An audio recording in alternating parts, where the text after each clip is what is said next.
बक्से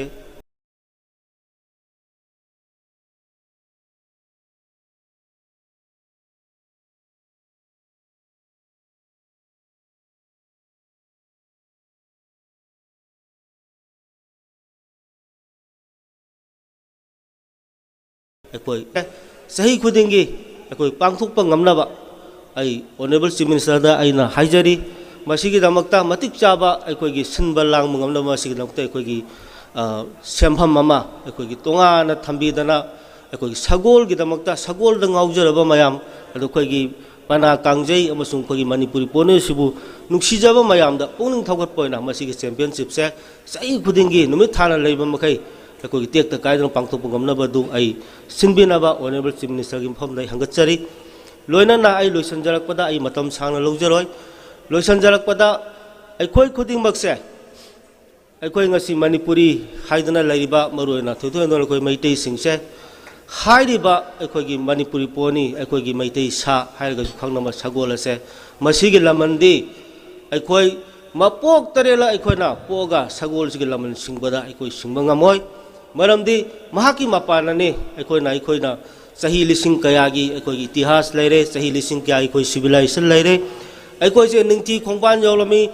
ब्रह्मपुत्र लालमी अदु तौलमी हाना अखोगी ngमखै मयाम अम चावना लेमिसे अखोगी मांगदौरिबा सासिगी मपाननी अदुना अखोई खुदिमक अखोगी सगोल से अखोई उबा मतमदा अखोई मसे नुंगसिबा फाउसी अदुगा करीमता अखोइना तौबा ngमदलबसु अखोगी नुंगसिबा हाइबदो मदु लेगदी अखोगी सगोल से हिंगनी हौजिक्ति अखोगी सगोल से आई नहानसु हाइजबदुनी अखोगी अंगांसिंगदसु अखोगी सगोल सिगी ओबा अखोगी याम तेनबा अखोगी मोगी सिलेबसता अखोगी वारी मते अमतंग हापिरगदी अखोगी अनौब मिरोलसिदा सगोल मसक खंगपा अदुगा सगोलबु नुंगसिबदो आई लाकनेने खंजै अदुना मसिमसु आई मरी लेनबा डिपार्टमेंट दा एजुकेशन डिपार्टमेंट गुमदा सिलेबस मचा अमतंग अखोगी मैतै सगोल सिगी मतांगदा कोई अंगांसिंगदा ताकपीबा तंबीबा अदु मखोइदा सगोल से नुंगसिहनबा अदुगा सासिगी इम्पोर्टेंस माना कोई लमदम सिगी लौखिबा थौदांगदो मदु अंगांसिंगदा खंगलगदी अखोगी सगोल से नुंगसिबा पोसे लेरगदी हिंगननबगी अदुगुंबा लंबी सोइदना लाकनी अदु वाफम खरा सही तेंतंगना थमजरगा आई मयाम पुनमक खुरुमजरी मयाम पुनमबु थागसन ngasi thorungi president for election verifikai khumna jariba maharaja sana jawbulai chemba thorum siga mari leinana marui bawa phum sing thambramba sinjariba ampagi maikai digi mau chenjarang phaliten thagasu phondokjari loinana mathangi warol khara apung bawa phum khara thambina bagidamak Syrian Berenci honorable chief minister Manipur asigi thorungi chief guest for election veriba election berakani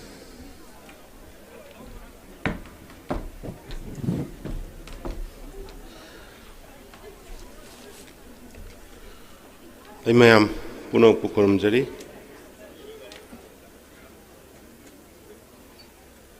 Sangai festival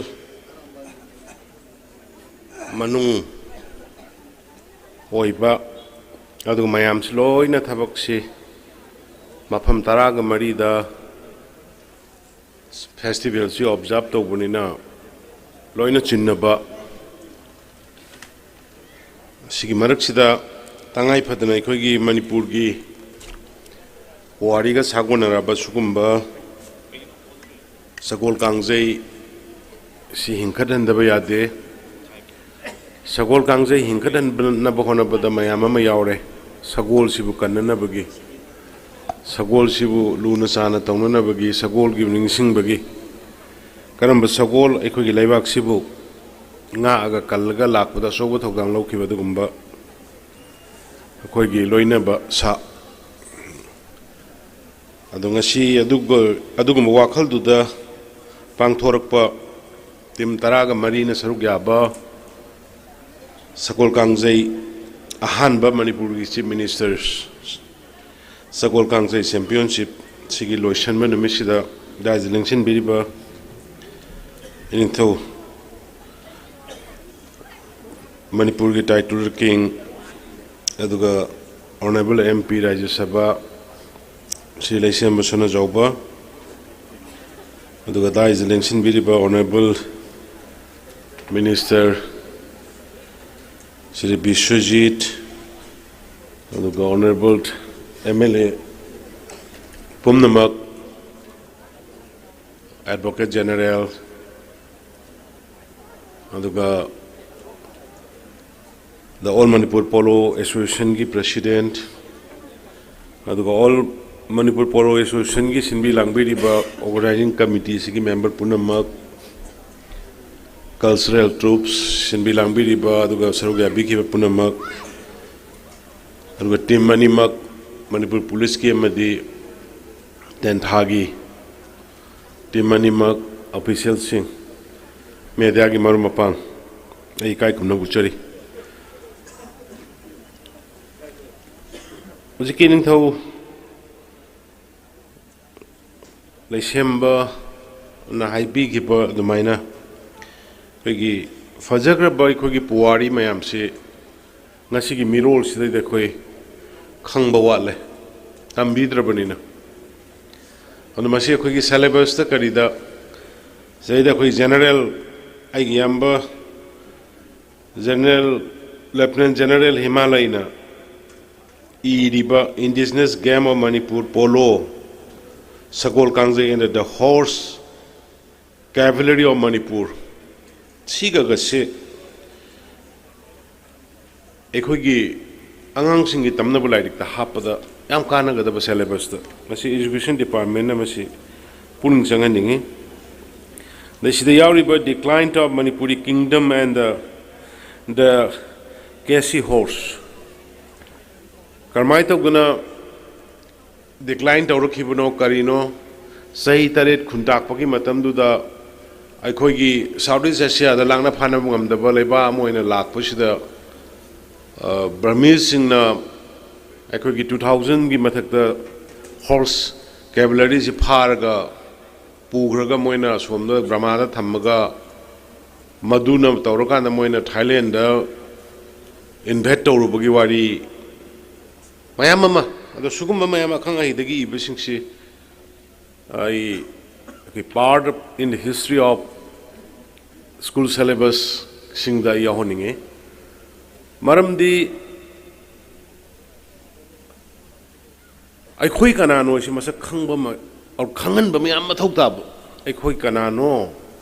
I quick Carino, Cramain or Ponois. The Pitribi Jadung Atani. Pitribi Jadung Atani ngasi Laiba Kayama Joy, Doroga Minai, Dona Tamaga, Nairaga Hatlaga Torma, British to Moing Asiva with the Moigi legacy, Tamnabona with the Commonwealth game, Gaina Muan Toga. Me Hatpa Hale Moigi, Laiba, Lowe, Adagi, Lutawea, Batore, Adugasua, Mook, talk the gay. Moigi legacy, she don't continue to know Commonwealth game, Gaina or Tammission. Moigi, Potamaka, Tamna Honor. Like when Madukum the Su, the Ragan Pada Harauliv. Pada Harauliv. British na Rivas Harambayum Nimasi Museum when the Tamziga High. I know what numbers in this Tugara the Metutuna. Tutuna Tugara Kogi, Ari by Pipe Bugil, Mekaladam. I call the mind shit Amaka Kuzimi Capola, I beg Port Amaka, Kodum, Lairaga Kiduno. Adu Sharukti, I give money. I talk to Tony. It's honest and didn't I do. I give like a collection tanner gaba. Madam, the Equigi, but I say Canoa is a good Cadron. You will get Kanglagi. Saquigi, Mashida, the British land, Tongan of Tolpa, Lami, Mashida, no way in a town, a pirate group when a Tolpe Potogo, do a shang Bacala to guiding again. British to guiding again, do Potogo, if I'm able. Those architect Ariba, the leader can take over me. Hanagil infrastructure was Shankotlaga, Equigi. Madu, Mayam, the Pitribi Miam, the Unbum sang it. Kangan Bum sang every quick.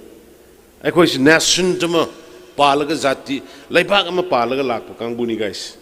Not unless from no laga Laibagi Posse. Hadok Pamatamore, Adramatam sang Logzoroge. I coined a link. I follow so send the Kenomtan they are built on it. I'm a President Slavery. Hantaki, the Hantaki work, Polo International Polo Tournament, Hanadagi cannot the Tauraga Lakpanina. Kanzi Bunga Maduga Shiga Kolite of the Nobase. Hantaki, they hold up in it. Maduga Kolite of the International Polo to show ꯆꯠꯊꯍꯟꯕ ꯑꯗꯨꯝ ꯆꯪꯉꯤ ꯃꯄꯥꯟꯗꯒꯤ ꯀꯩꯅꯣꯁꯤꯡ ꯂꯥꯛꯑꯀꯥꯟꯗ ꯈꯪꯕ ꯑꯗꯨꯒ ꯃꯗꯨ ꯌꯧꯗ꯭ꯔꯤꯉꯩꯒꯤ ꯃꯃꯥꯡꯗ ꯏꯟꯈꯠꯂꯒ ꯇꯧꯕ꯭ꯔꯥ ꯁꯤꯒꯤ ꯇꯣꯔꯅꯥꯃꯦꯟꯁꯦ ꯈ꯭ꯋꯥꯏ ꯐꯕꯗꯤ ꯃꯗꯨꯒꯤ ꯌꯧꯗ꯭ꯔꯤꯉꯩ ꯃꯃꯥꯡꯗ ꯏꯟꯈꯠꯂꯒ ꯇꯧꯕ ꯉꯝꯃꯒꯗꯤ ꯃꯗꯨꯒꯤ ꯁꯦꯗꯨꯜꯗꯨꯝꯇꯒ ꯌꯦꯡꯕꯤꯌꯨ ꯑꯗꯨꯝꯇ ꯑꯣꯟꯊꯣꯛ ꯑꯣꯟꯁꯤꯟ ꯌꯥꯕ꯭ꯔꯥ ꯑꯅꯤꯁꯤ ꯄꯨꯟꯗꯅꯕ ꯑꯗꯩ ꯑꯃꯅ ꯃꯅꯤꯄꯨꯔꯁꯤꯒꯤꯗ ꯑꯣꯜ ꯃꯅꯤꯄꯨꯔ ꯄꯣꯂꯣ ꯑꯦꯁꯣꯁꯤꯌꯦꯁꯟꯁꯤ ꯁꯦꯝꯗꯣꯛꯄ ꯌꯥꯔꯣꯏꯗ꯭ꯔꯥ ꯑꯣꯖꯥ ꯑꯣꯜ ꯃꯅꯤꯄꯨꯔ ꯁꯒꯣꯜ ꯀꯥꯡꯖꯩ ꯑꯦꯁꯣꯁꯤꯌꯦꯁꯟ ꯑꯅ ꯑꯣꯟꯊꯣꯛꯄ ꯌꯥꯔꯣꯏꯗ꯭ꯔꯥ ꯑꯗꯨꯝꯇꯪꯒ ꯃꯌꯥꯝꯅ ꯌꯦꯡꯕꯤꯌꯨ ꯃꯔꯝꯗꯤ ꯑꯔꯤꯕ ꯑꯩꯈꯣꯏꯒꯤ ꯏꯄꯥ ꯏꯄꯨꯒꯤ ꯄꯣꯠ ꯑꯃ ꯂꯥꯛꯑꯝꯅꯤꯅ ꯍꯥꯏꯖꯔꯤꯕꯀꯣ ꯑꯗꯨꯝꯇꯪꯒ ꯌꯦꯡꯕꯤꯌꯨ ꯑꯗꯨꯒ ꯃꯁꯤꯒꯤ ꯑꯩꯈꯣꯏ ꯄꯔꯃꯦꯅꯦꯟꯠ ꯑꯣꯏꯅ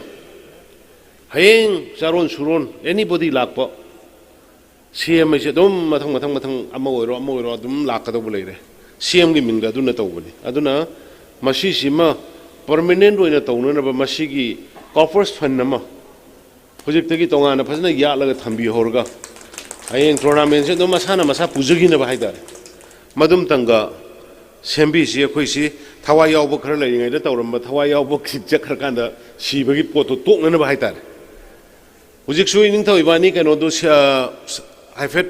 ꯔꯤꯅꯣꯚꯦꯁꯟ ꯑꯩꯈꯣꯏꯒꯤ ꯚꯩꯒꯆꯟꯗ꯭ꯔ ꯃꯍꯥꯔꯥꯖꯒꯤ ꯁꯥꯃꯨ ꯐꯥꯕꯒꯤꯅꯦꯅ ꯈꯤꯜꯂꯤꯁꯤ ꯑꯃꯨꯛꯇꯣꯏꯕ ꯃꯆꯦꯠ ꯀꯤꯟꯊ ꯂꯩꯔꯝꯃꯕ ꯑꯩ ꯑꯥꯔꯠ ꯑꯦꯟ ꯀꯜꯆꯔꯒꯤ ꯑꯩꯒꯤ ꯑꯣꯐꯤꯁꯤꯌꯦꯜꯁꯤꯡ ꯑꯩꯒꯤ ꯀꯃꯤꯁꯅꯔ ꯗꯥꯏꯔꯦꯛꯇꯔ ꯊꯦꯡꯛ ꯌꯨ ꯐꯖꯅ ꯍꯥꯟꯅꯒꯤ ꯀꯥꯏꯔꯝꯕ ꯇꯧꯔꯝꯕ ꯃꯌꯥꯝꯗꯣ ꯂꯣꯏꯅ ꯁꯦꯝꯃꯒ ꯍꯧꯖꯤꯛ ꯏꯅꯧ ꯅꯧꯅ ꯑꯅꯧꯕ ꯑꯥꯗꯒꯤ ꯃꯣꯏꯒꯤ ꯁꯤꯃꯦꯟ ꯀꯔꯤꯁꯤ ꯃꯣꯏꯒꯤ ꯑꯥꯔꯀꯤꯑꯣꯂꯣꯖꯤꯅ ꯑꯌꯥꯕ ꯄꯤꯕ ꯑꯗꯨꯒꯨꯝꯕ ꯄꯣꯠꯇꯨ ꯇꯧꯔꯀꯥꯟꯗ ꯐꯖꯅ ꯁꯦꯝꯖꯤꯜꯂꯒ ꯂꯪꯅ ꯂꯩꯍꯧꯔꯕꯅꯤ ꯀꯃꯥꯏꯅ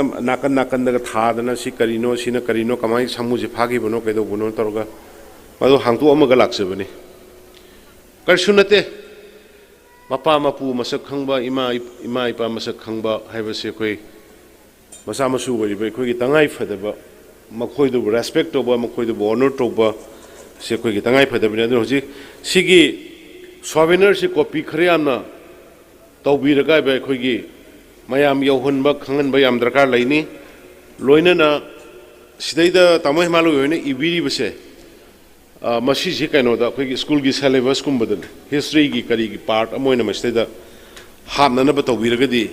ꯌꯥꯝꯅ ꯍꯦꯟꯅ ꯅꯨꯡꯉꯥꯏꯒꯅꯤ ꯑꯗꯨꯒ ꯑꯩꯒꯤ ꯁꯥꯏꯠꯇꯒꯤꯁꯨ ꯃꯁꯤ ꯍꯣꯠꯅꯖꯒꯦ ꯑꯗꯣ ꯇꯤꯝ ꯑꯅꯤꯃꯛ ꯃꯪꯒꯣꯜ ꯑꯣꯏꯕꯤꯌꯨ ꯑꯩꯈꯣꯏꯒꯤ ꯑꯔꯤꯕ ꯑꯩꯈꯣꯏꯒꯤ ꯃꯁꯥꯟꯅ ꯂꯝꯗꯝꯁꯤꯒꯤ ꯍꯧꯃꯤꯟꯅꯔꯕꯁꯤ ꯌꯣꯛꯈꯠꯂꯒ ꯊꯝꯕ ꯍꯥꯏꯁꯦ ꯑꯩꯈꯣꯏꯒꯤ ꯇꯉꯥꯏ ꯐꯗꯕꯅꯤ ꯑꯗꯨꯅ ꯋꯥꯐꯝ ꯈꯔꯁꯦ ꯊꯝꯖꯔꯒ ꯑꯩ ꯁꯤꯟꯕꯤ ꯂꯥꯡꯕꯤꯔꯤꯕ ꯄꯣꯂꯣ ꯑꯦꯁꯣꯁꯤꯌꯦꯁꯟꯒꯤ ꯃꯦꯝꯕꯔ ꯑꯗꯨꯒ ꯑꯣꯔꯒꯅꯥꯏꯖꯤꯡ ꯀꯃꯤꯇꯤ ꯑꯗꯨꯒ ꯃꯁꯤꯕꯨ ꯀꯣꯚꯔꯦꯖ ꯐꯖꯅ ꯅꯤꯡꯊꯤꯅ ꯋꯥꯔꯜ ꯋꯥꯏꯗ ꯄꯤꯕꯤꯔꯤꯕ ꯃꯦꯗꯤꯌꯥꯒꯤ ꯏꯆꯤꯜ ꯏꯅꯥꯎ ꯃꯌꯥꯝ ꯄꯨꯝꯅꯃꯛ ꯑꯩ ꯑꯃꯨꯛ ꯍꯟꯅ ꯈꯨꯔꯨꯝꯖꯔꯤ ꯖꯥꯏ ꯍꯤꯟꯗ ꯉꯁꯤꯒꯤ ꯄꯥꯡꯊꯣꯛꯆꯔꯤꯕ ꯊꯧꯔꯝꯁꯤꯒꯤ ꯆꯤꯐ ꯒꯦꯁ ꯑꯣꯏꯅ ꯂꯦꯡꯁꯤꯟꯕꯤꯔꯤꯕ ꯏꯀꯥꯏ ꯈꯨꯔꯨꯝꯖꯔꯤꯕ ꯁ꯭ꯔꯤ ꯅꯣꯡꯊꯣꯝꯕꯝ ꯕꯤꯔꯦꯟ ꯁꯤꯡ ꯑꯣꯅꯔꯦꯕꯜ ꯆꯤꯐ ꯃꯤꯅꯤꯁꯇꯔ ꯃꯅꯤꯄꯨꯔ ꯄꯥꯡꯊꯣꯛꯆꯔꯤꯕ ꯊꯧꯔꯝꯁꯤꯒ ꯃꯔꯤ ꯂꯩꯅꯅ ꯌꯥꯝꯅ ꯃꯔꯨꯑꯣꯏꯕ ꯋꯥꯐꯝꯁꯤꯡ ꯊꯝꯕꯤꯔꯝꯕ ꯉꯥꯡꯐꯩ ꯂꯩꯇꯅ ꯊꯥꯒꯠꯆꯕ ꯐꯣꯡꯗꯣꯛꯆꯔꯤ ꯂꯣꯏꯅꯅ ꯉꯁꯤꯒꯤ ꯐꯥꯏꯅꯦꯜ ꯃꯦꯠꯆ ꯁꯥꯟꯅꯕꯤꯒꯗꯧꯕ ꯃꯅꯤꯄꯨꯔ ꯄꯨꯂꯤꯁ ꯄꯣꯂꯣ ꯇꯤꯝ ꯑꯃꯗꯤ ꯇꯦꯟꯊꯥ ꯄꯣꯂꯣ ꯀ꯭ꯂꯕꯀꯤ ꯃꯦꯝꯕꯔꯁꯤꯡ ꯃꯔꯨꯑꯣꯏꯅ ꯄ꯭ꯂꯦꯌꯔꯁꯤꯡ ꯍꯧꯖꯤꯛ ꯐꯤꯜꯗ ꯂꯥꯏꯟ ꯑꯞ ꯇꯧꯗꯨꯅ ꯏꯁꯥ ꯏꯁꯥꯒꯤ ꯁꯒꯣꯜ ꯄꯥꯏꯔꯒ ꯂꯦꯞꯇꯨꯅ ꯂꯩꯕꯤꯔꯦ ꯃꯅꯤꯄꯨꯔꯒꯤ ꯃꯩꯍꯧꯔꯣꯜꯗꯒꯤ ꯆꯠꯅꯔꯛꯄ ꯈ꯭ꯋꯥꯏꯗꯒꯤ ꯍꯦꯟꯅ ꯐꯖꯔꯕ ꯆꯠꯅ ꯀꯥꯡꯂꯣꯟ ꯇ꯭ꯔꯦꯗꯤꯁꯟꯗꯨꯅꯤ ꯄꯣꯠ ꯂꯥꯟꯕꯒꯤ ꯊꯧꯔꯝꯁꯤ ꯃꯔꯨꯑꯣꯏꯅ ꯐꯤꯁꯦꯡ ꯁꯦꯜꯂꯕꯤ ꯅꯨꯄꯤꯁꯤꯡ ꯅꯥꯊꯦꯟ ꯄꯣꯠ ꯄꯨꯔꯒ ꯆꯪꯕꯤꯔꯛꯀꯅꯤ ꯅꯥꯀꯜ ꯑꯅꯤꯃꯛꯇꯒꯤ ꯅꯨꯄꯤ 8 ꯅꯥꯊꯦꯟ ꯄꯣꯠ 8 ꯄꯨꯔꯒ ꯆꯪꯕꯤꯔꯛꯀꯅꯤ ꯑꯗꯨꯒ ꯄ꯭ꯂꯦꯌꯔꯁꯤꯡꯒꯤ ꯃꯐꯝꯗ ꯑꯍꯥꯟꯕ ꯑꯣꯏꯅ ꯄꯣꯠ ꯂꯥꯜꯂꯕ ꯃꯇꯨꯡ ꯑꯃꯨꯛ ꯅꯨꯄꯤꯁꯤꯡꯁꯤꯅ ꯄꯣꯠꯁꯤ ꯄꯣꯔꯛꯑꯒ ꯉꯁꯤꯒꯤ ꯗꯥꯏꯁꯇ ꯂꯦꯡꯁꯤꯟꯕꯤꯔꯤꯕ ꯗꯤꯒꯅꯤꯇ꯭ꯔꯤꯁꯤꯡꯒꯤ ꯃꯥꯡꯗ ꯑꯊꯦꯟ ꯄꯣꯠꯁꯤ ꯊꯝꯕꯤꯒꯗꯕꯅꯤ ꯑꯗꯨꯅ ꯍꯧꯖꯤꯛ ꯂꯧꯈꯠꯆꯔꯤꯕ ꯊꯧꯔꯝꯁꯤ ꯈ꯭ꯋꯥꯏꯗꯒꯤ ꯍꯦꯟꯅ ꯐꯖꯔꯕ ꯆꯥꯔꯣꯟ ꯁꯨꯔꯣꯟꯅ ꯈꯪꯍꯧꯕꯗ ꯑꯩꯈꯣꯏꯕꯨ ꯃꯁꯛ ꯇꯥꯛꯄꯗ ꯃꯅꯤꯄꯨꯔꯒꯤ ꯀꯜꯆꯔꯒꯤ ꯑꯥꯏꯗꯦꯟꯇꯤꯇꯤ ꯄꯨꯝꯅꯃꯛꯇꯨ ꯈꯪꯅꯅꯕ ꯍꯣꯠꯅꯕꯗ ꯑꯃꯠꯇ ꯉꯥꯏꯔꯕ ꯏꯟꯑꯦꯕꯤꯇꯦꯕꯜ ꯄꯥꯔꯠ ꯑꯣꯐ ꯀꯜꯆꯔ ꯑꯣꯏꯔꯤꯕ ꯄꯣꯠ ꯂꯥꯟꯕꯒꯤ ꯊꯧꯔꯝꯅꯤ ꯍꯥꯏꯔꯤꯕ ꯊꯧꯔꯝꯁꯤ ꯄꯥꯡꯊꯣꯛꯄꯤꯅꯅꯕꯒꯤꯗꯃꯛ ꯍꯧꯖꯤꯛ ꯑꯊꯦꯟ ꯄꯣꯠ ꯄꯨꯁꯤꯟꯕꯤꯒꯗꯧꯕ ꯄꯨꯝꯅꯃꯛ ꯃꯊꯪ ꯆꯪꯕꯤꯔꯛꯅꯕ ꯅꯣꯛꯆꯔꯤ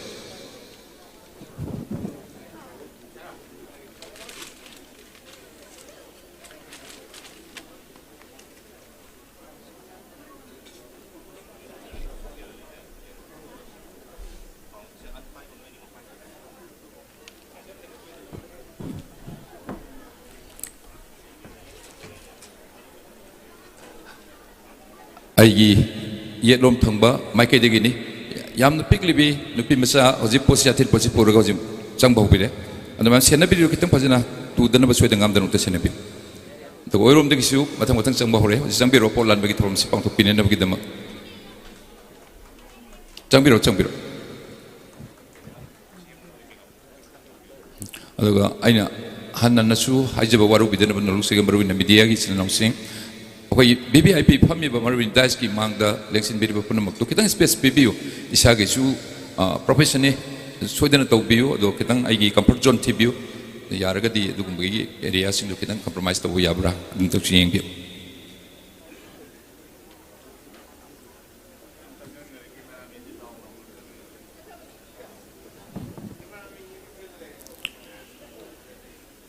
Manipur Police Polo Team amadi Tenta Polo Club ngasigi pangtuk sere first Chief Minister Sagol Kangjei Championship 2022 gi final match sandabi gadoriba polo team animaki players sing hojik yes koi gi mang dani lineup tokna lebiriba adar Manipur gi fajaraba tradition pon atmagi thorom si players sing mafam da yes hojik pangtuk piri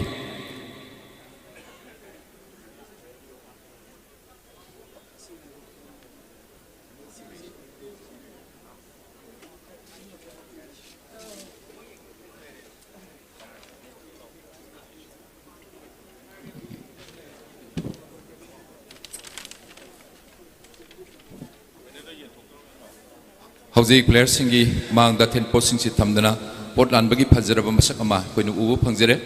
ado hariba posi amu players sing na koi gi pot puri bi singi kok te namu thongot piraga maruena ngasigi VIP selection bir badai sigi mamang thambi gadabani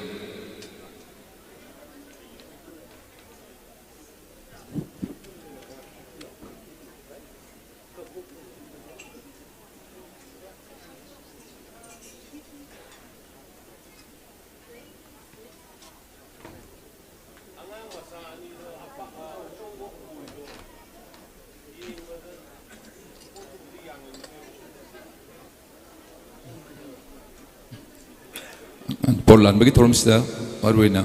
yamna nokjeri bi peklibi angang sing yauri ado senabi ri na kitang kupna soida ngam danu te senabi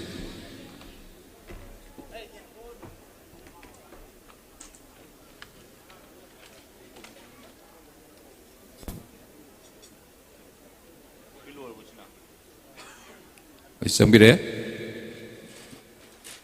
pot pupising Aten pot pubiraga hojik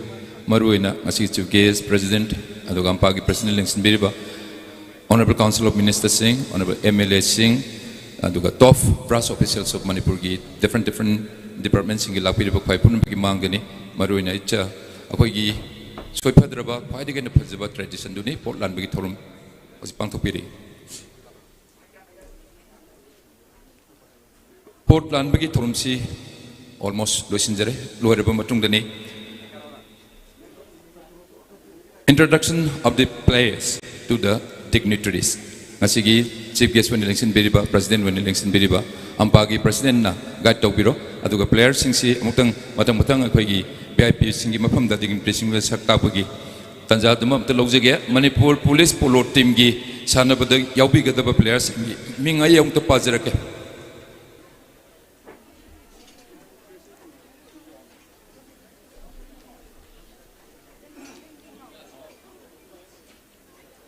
Honorable Chief Minister, ngasigi Chief Guest, election berkel wen ni kai kumna jariba ing thau lesem basana jabo ji election berkle maruena Manipur Police Polo Team gi yawi de players sing han bata Viking Salam Luchingba hari ka sukhang da pamathang da S Bimol Singh Thaudam Roman Singh Mongjam Surjit Singh Thangjam Ranjit Singh Oinam Suresh Singh Haikrujam Abung Kuman Salam Abungcha Singh Ten Shubham Roshan Singh Punna player mapanni animing panjariba han boina Manipur Police Polo Team gi player sing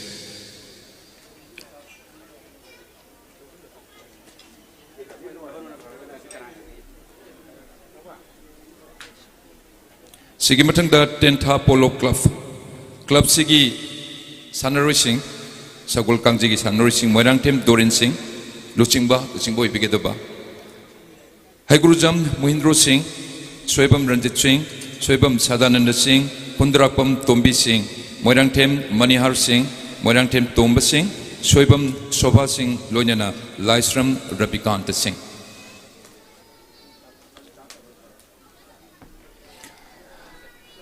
Player Singh Sakang Mai Khangnabagi, Thoram Pangtok Piraba Matumda, Hantre Hunbasi, Nasigi Chief Guest Una, Lengsin Birabo Honorable Chief Minister Na, Hantre Shun Bigini, Hantre Shun Bamatamne commencement of the final match. Nasigi Sanajagatoriba,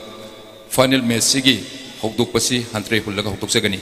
Nasigi Chief Guest Una Lengsin Biriba Honorable Chief Minister Sri N. Peninsingol, Noluxari, Hantre Hunbasi, Pangtok Pinanabagamak, Maruena, Sarugya Biriba Marueba, Quagi, Uzasing. Punamak Lone Yobiraga official sing, Andre Hunbagi from Sipang opinion one no say.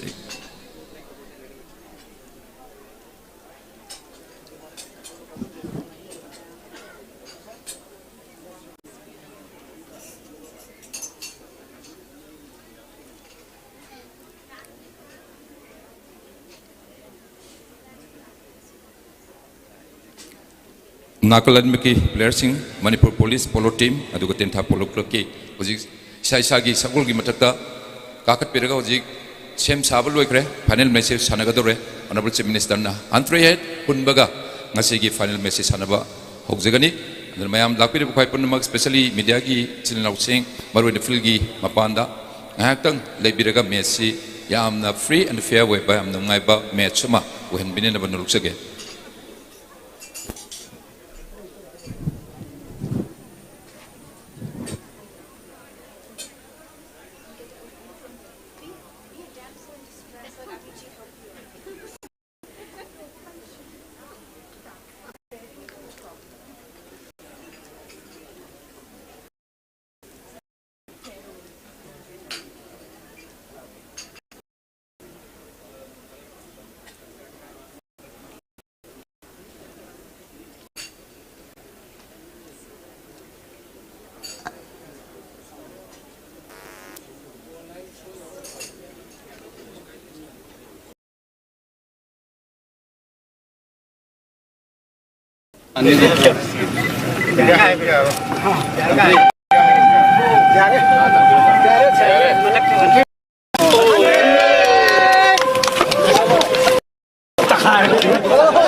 क्या लगे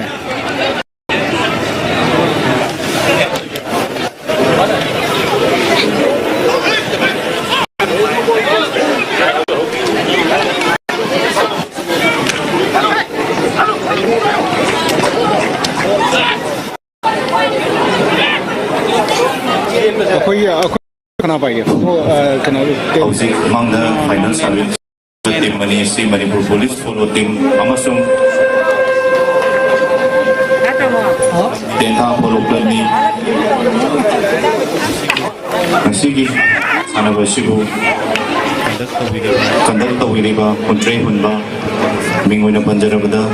Sri Oza Ji Rajendro Sharma amasung Kangburen Mingwina Banjarabada Oza Sri Salam Kumar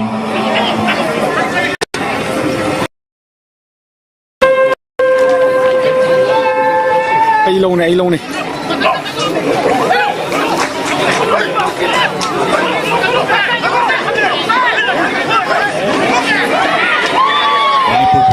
Manipur Police ki lusingba baking salam na bol oktu na bukre.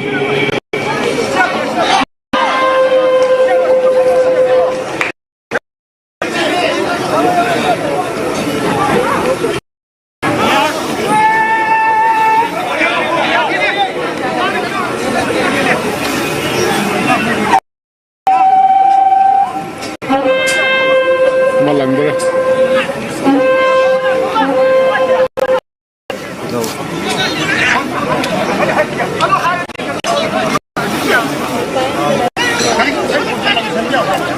Mari tahu je nama.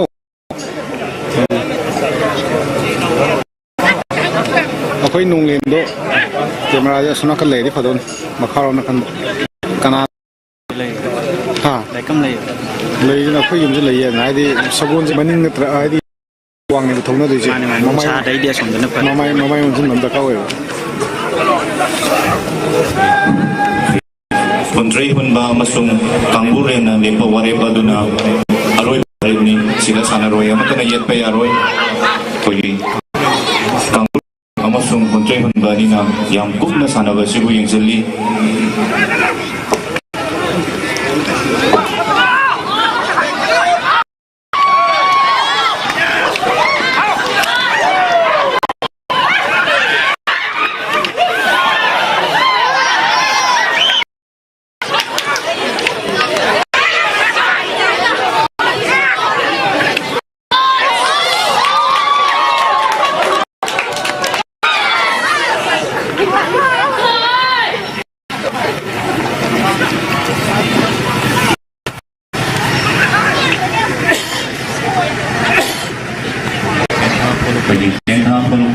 Manipur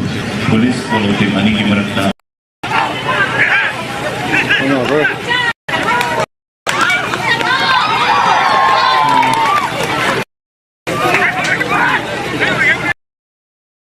Por awang anda.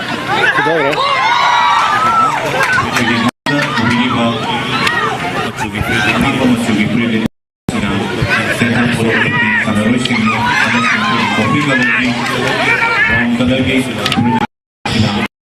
Police follow the money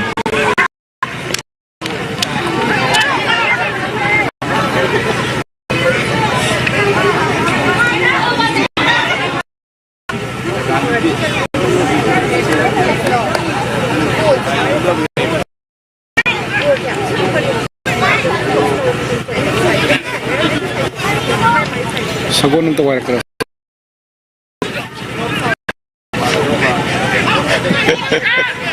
Biasanya tahu lah. Sumine, biasa sagol tahu ni dongga sagol nung warga biasa nama dia kembali dah.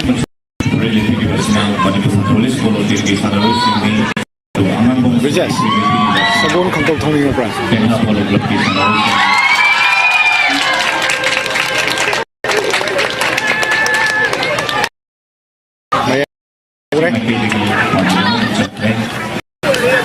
Bol sana enak tak?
Mấy đâu rồi? Mới buồn khổ gì style làm gì?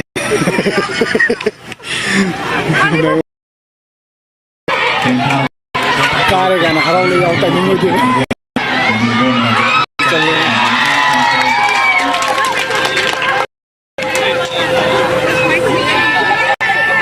Malangre me da.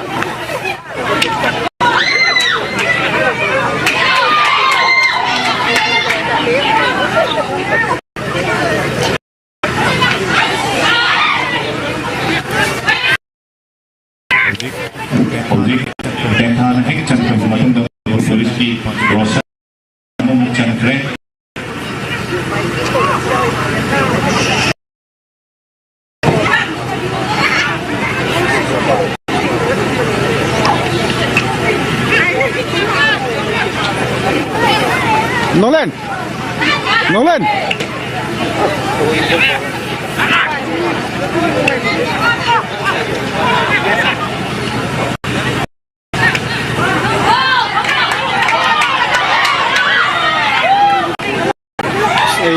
Ay photo kam.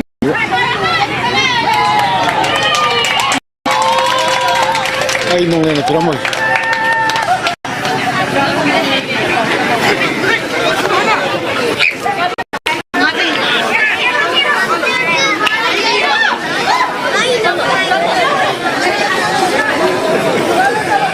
Nolan. Kim toh?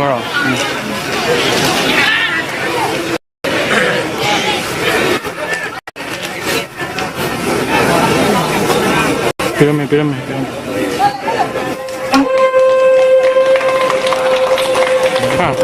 Manipur Police ki maikai dagi Tenchubam Rosan na panjanama mukchan kre.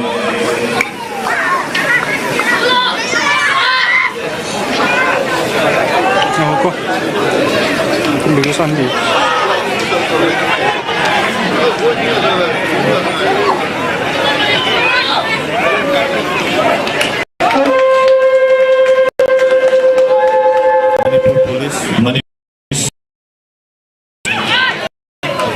Salam pabungcana panjanama mukchan kre.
Manipur Police ki Tenchubam Rosan na Kangdum Jibu goal.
ꯀꯩꯅꯣ ꯍꯧꯖꯤꯛꯀꯤꯗꯨ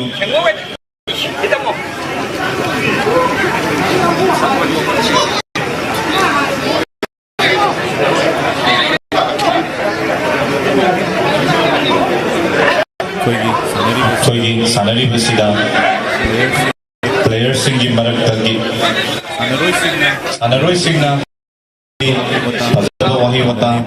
ꯌꯥꯝꯅ ꯅꯦꯝꯕ ꯁꯥꯟꯅꯁꯤ ꯌꯥꯝꯅ ꯃꯔꯨꯑꯣꯏ ꯀꯥꯡꯕꯨꯔꯦꯟ ꯑꯃꯁꯨꯡ ꯍꯨꯟꯗ꯭ꯔꯦ ꯍꯨꯟꯕꯅ ꯌꯥꯝꯅ ꯑꯁꯣꯏꯕ ꯄꯨꯝꯅꯃꯛ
final match ni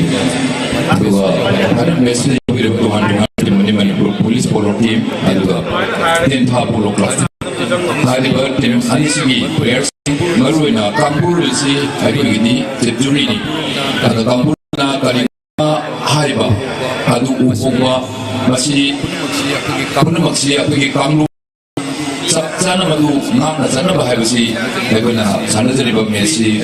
free effect game adu helabani aduna anything display badu kampuril na arui bo tharapase basina ni aduna players se kitang kunoi biu aduga sanajariba match maruina CPS president aduga mamalyam mayama nioi mayama sile ye aduna players se bahisa discipline by the would be the rules again. Thank you very much.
Manipur police polo team amasung Tenta polo club ki hoje hek haijaba talent ko team skill ko team final match yam kan sanabiri aduna yengba lokasing ko gi lapiriba spectators asuki mate ko gi isa thrill tawba maroina sagol tawba adu isa ba kangjei Chin liba tau ni film si skillful yang bang ba art ni masih apa injury ada wujud lagi liba sport di film si Manipur police team ni team juga tentang polo club di 3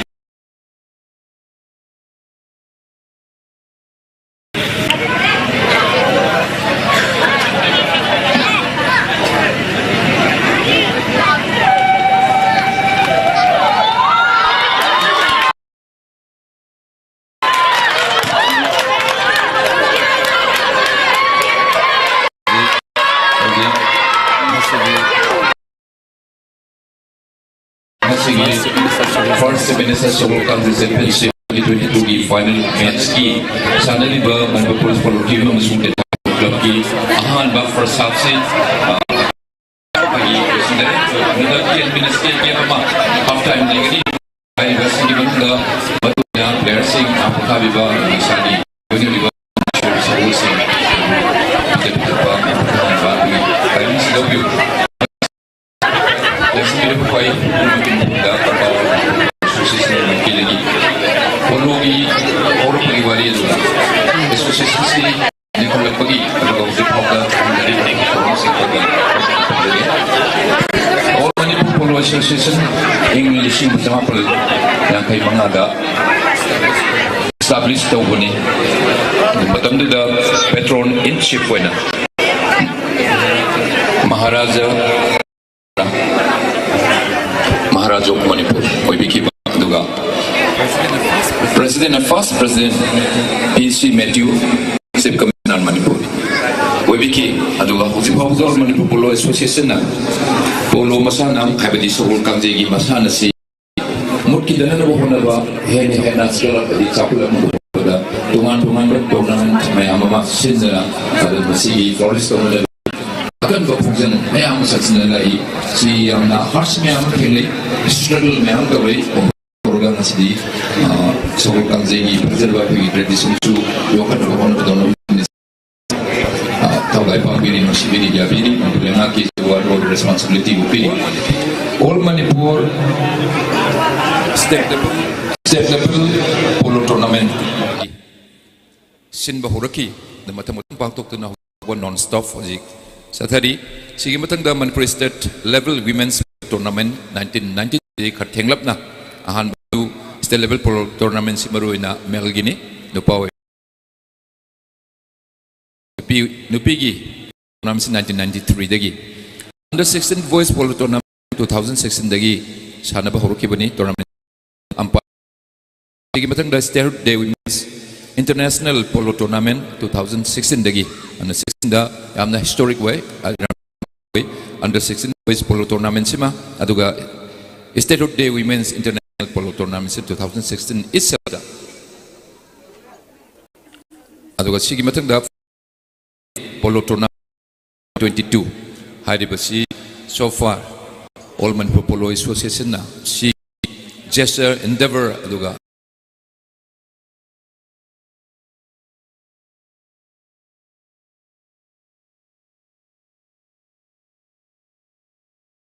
effort na pangthok leitna sa theliba tournament sing hariba tournament sing sina Manipur Polo gi movement support ama chenga kanna pithibide amna tang ba sagol masaksi mangi tana kanna bo honna ba du Sagol Kangjei masigi florist tomna bagi achouba khongthang aduga masigi advancement mayam ama piri haina ko phauze bani na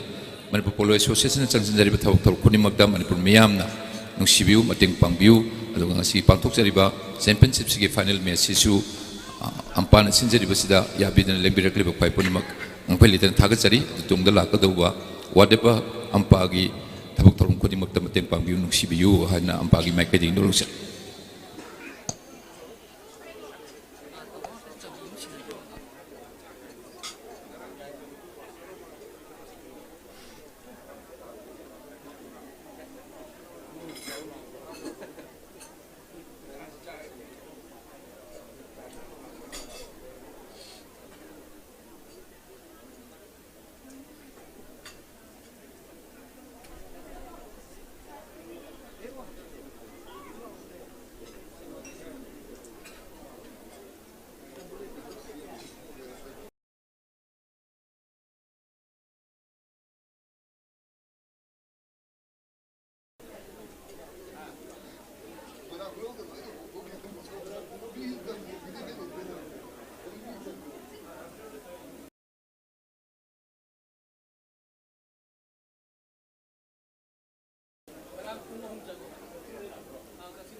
Half time.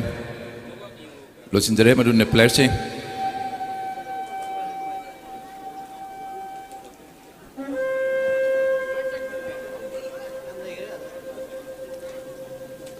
Kaya macam ni bro.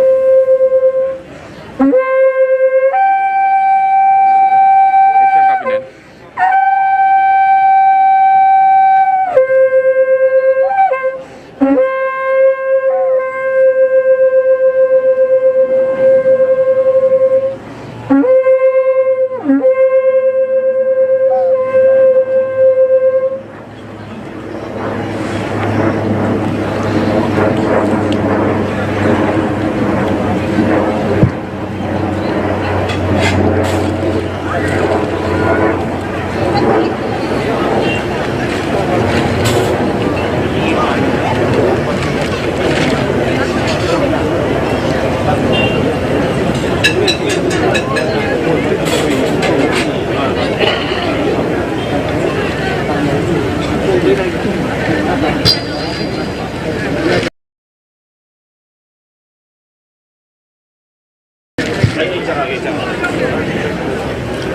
Baru nanti mani.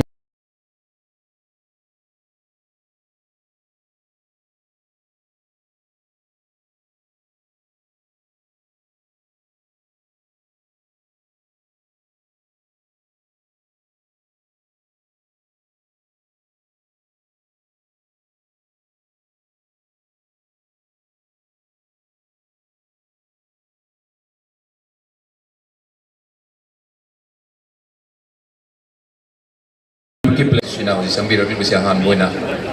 tentang klub ki aduga Kangjei pacugi jersey free ditpir ba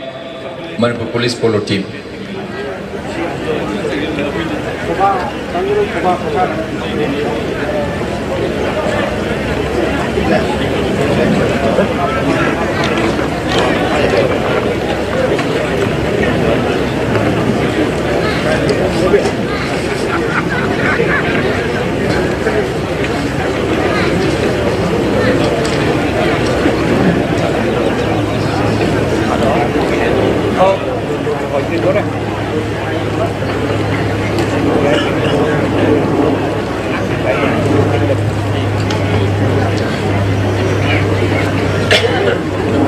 Hello, Tenta Polo Club ki sanaroi sing da hong bakar lei lei soibam soba sing potharaga mahaki mahut moirang tem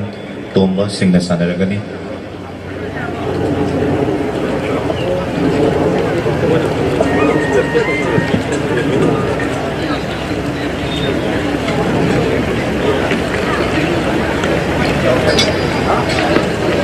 Kan ni gitu lah.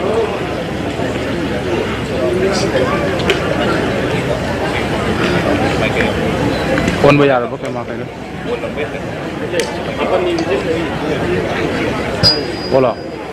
Hello Jig. Germany si Michael si muk change sa untuk na rin eh.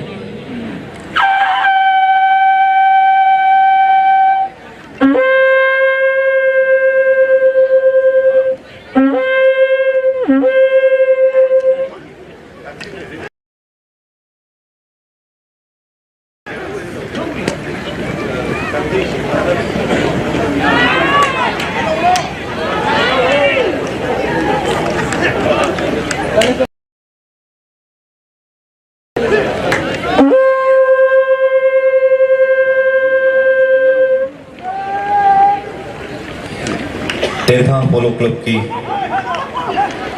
Laisam Ravikant Singh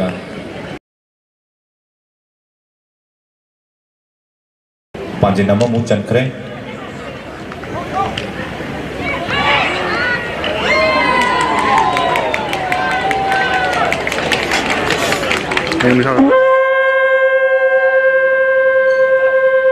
Manipur police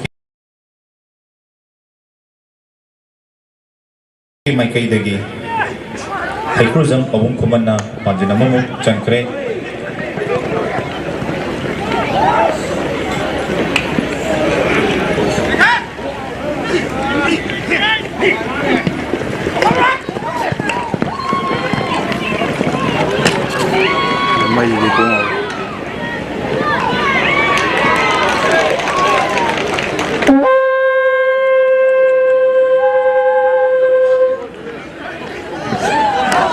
Manipur police की माइकई देगी ओइनाम सुरेश सिंह ना पांचे number मुंह चंखरे कोई बोल ओतुना पुबसी आयो बोबो पुबे यादे योरम दाइदा कांसे ना थाबी गदमनी अदो कोई सिंथोइना पांचे ऑथोक खरे चंबी की बाजू टेंशु बमไม่มางานยาหรอกกับทำงานได้ยังว่าเขาเอาขาไหนมาแต่นั้นอุรุมมึงจังมันตัวเนี่ยตัวนั้น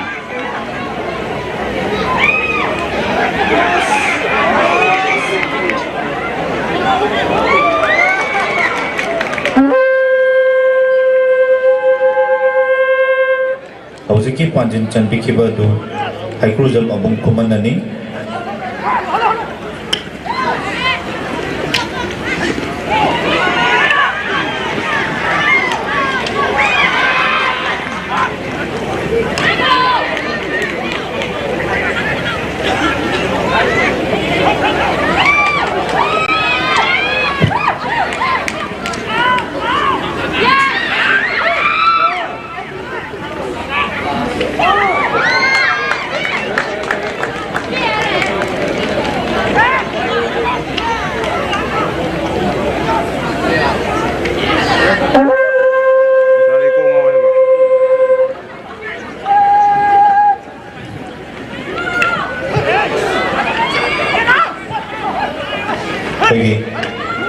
तेरथा पोलो क्लब की माइकई देगी मोइरांग टेम मनिहाना पांचे नंबर मुंह चंखरे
Hey, tù ấy, một tù luôn.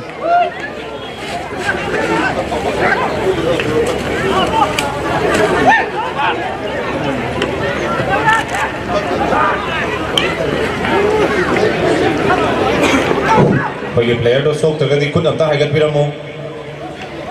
mayam ahu bu kubam ta kubiu player si thamna yam leina sagol mata kagat kidore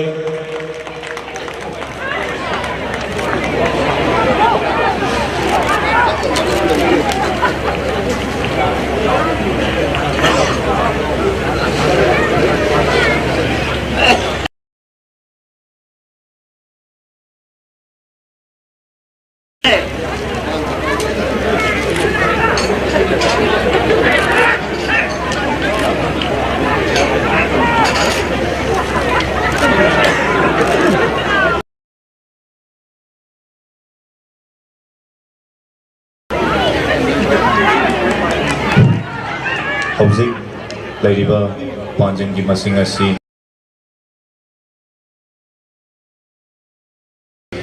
Manipur Police Polo Team 16 amasung Tenta Polo Club 5 ni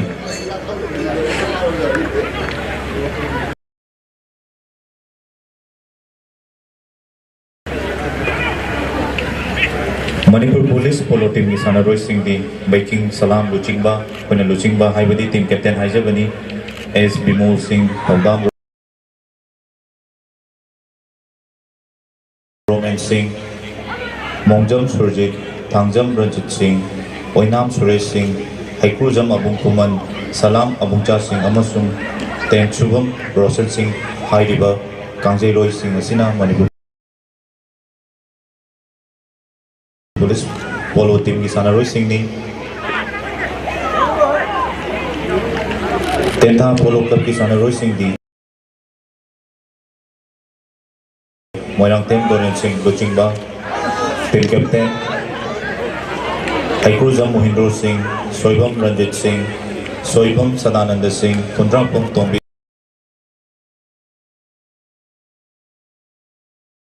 Singh Moirang Tem Manihar Singh Moirang Tem Tomba Singh Soibam Shobha Singh Amasung Laisar Ravi Kanta Singh Hairiba Kangjei Roy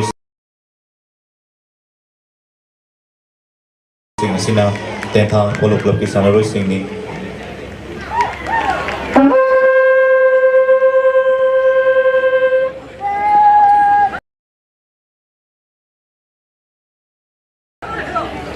Manipur Police ki Maikai degi Haikrujam Abu Kumanna Panjinama Mukchan Kre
Tarani Chip Satava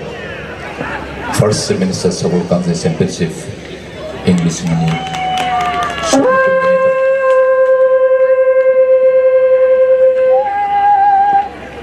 Championship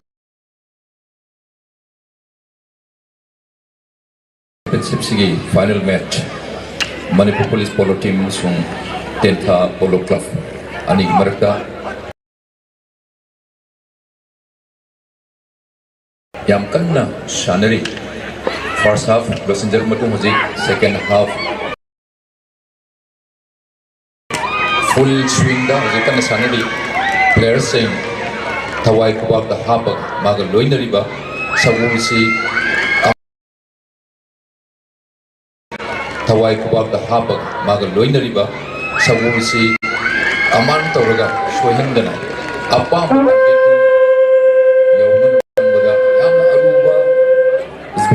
difficult to deal with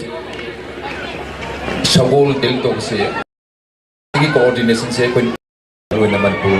Police Polo Team gi Sanaroi Mogi agility the talent skills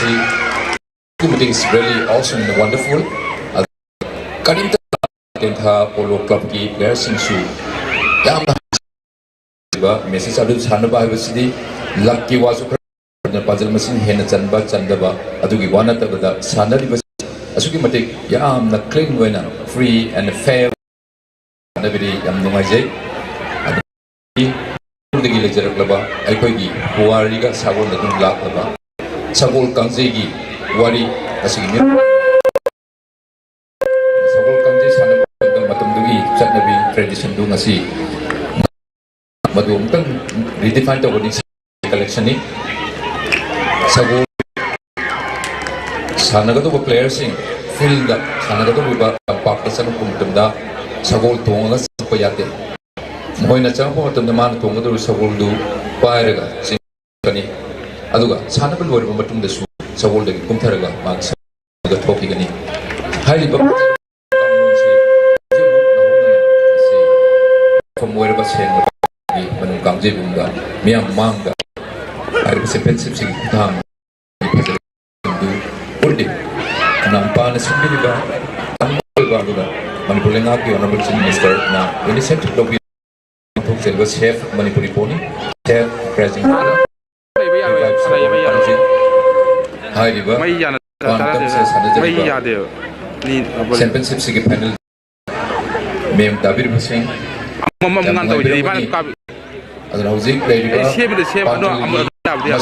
Manipur Police, Polo. Team D 21 aduga 10 7 sumail machine si chadi aduga loy water wali kayam yamna score tawba ngambage have project apuna thamjari bawa famdi adun sabagi skill di team mani maki player kudi makta laire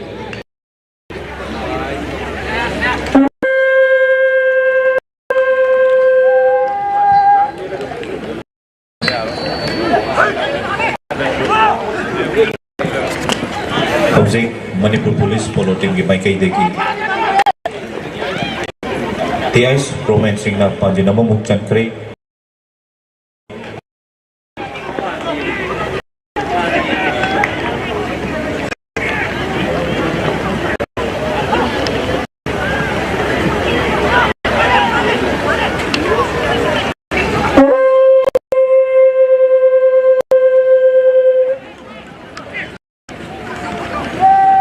Tentang polo ima kay dagi moinang tempo manang panjin amang muchan hausi tem mani ki kay dagi lepalay tana goal generate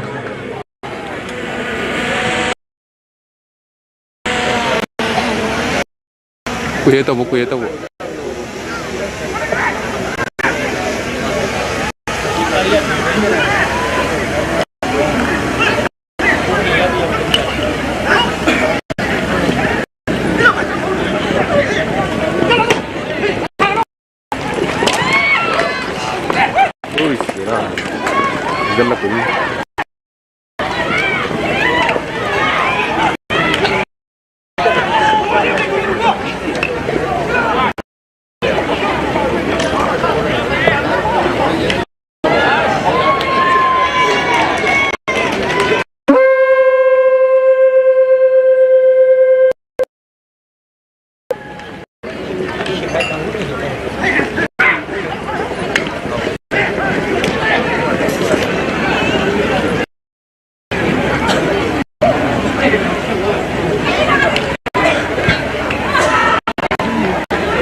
Sige hoki bataran pandai.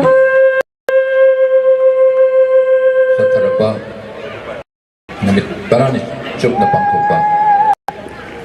First Minister Sagol Kangjei Championship 2022 masih lusin menamit ki final match. Salary yang di akhir championship si pangkup belum ada.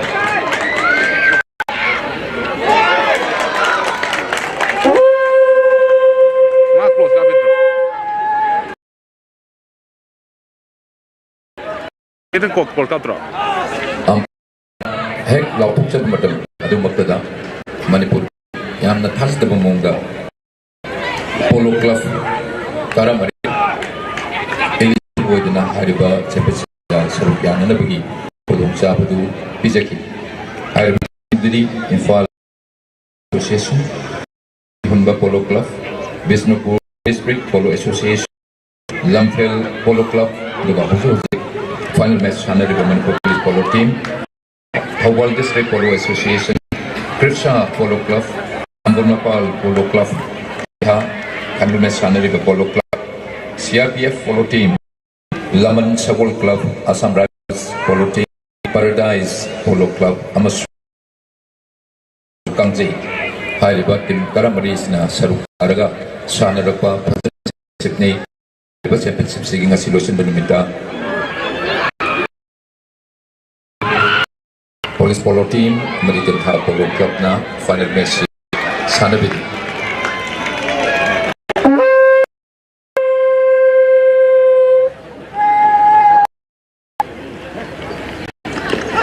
Doi gala pumatam, naksan la pumatam. Team Manipur players na goal chan na hong na ba, habiti panjal chan na hong na ba, kan na hong na ba? Yes. As the players in shop team view, suppose you view. After you give please. Medical team ang isang biro please. Sige, dito tabi medical officers, yes please ang isang biro. Ate isang biro no, official na tabate isang biro no please.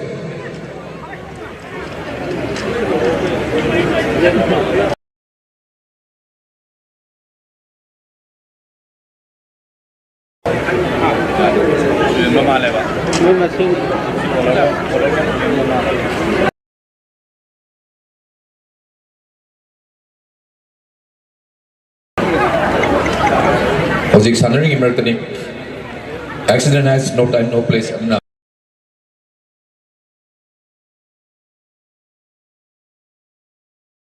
Sanering players in adu niam section na sanar ba sanar adu niam section na sanar ga su adu pudong TV set Hojik aigi am season player ni hadan da kasu thok ta voice no dong akan so ana yekor gosi medical team Johnson bin Hojik stretcher da haba puto pire placing atum lep sari lapiri bukai pun mak nongnang bidana pakata ba place sana dosi lo joro ni sana bayana na betajadu kambural na lapok pigani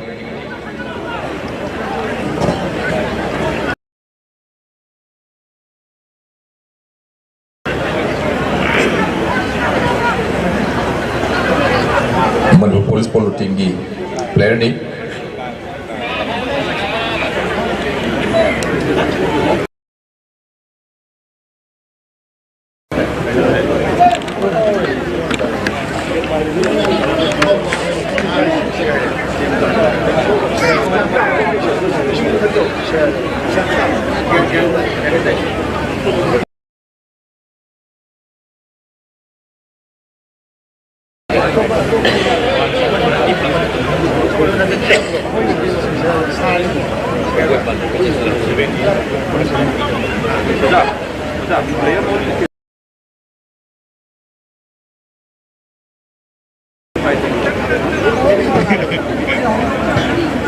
Ada luiga tu putih